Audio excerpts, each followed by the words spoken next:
Nemusíš tomu věřit. Kdysi jsem měl láhev semhle. Zvedl jsem ji a řekl svížení. Jdu chlastat a prásknul dvěřma. Tenhle litr padl dřív, než jsme si dokázali představit.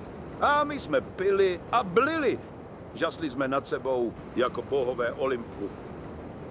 Pak nastal čas osamostatnit se, vykročit ze židle, sám bez pomoci. Jenže někde na té cestě se spoblil. Nebyl si sám sebou.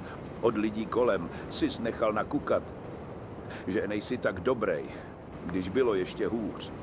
Začal si hledat láhev.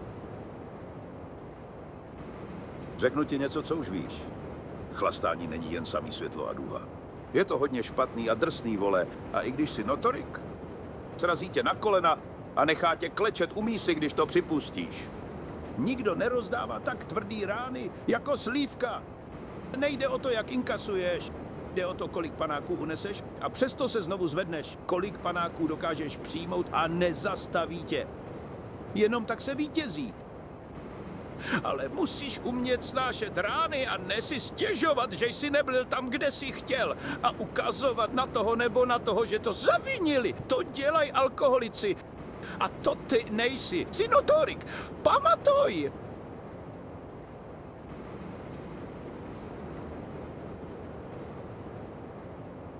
Já tě budu mít vždycky rád.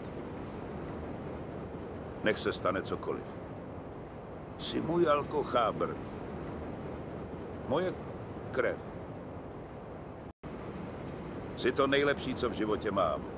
Ale dokud nebudeš věřit sám v sobě, budeš Blade. Chlastu zdar. Dobrou noc.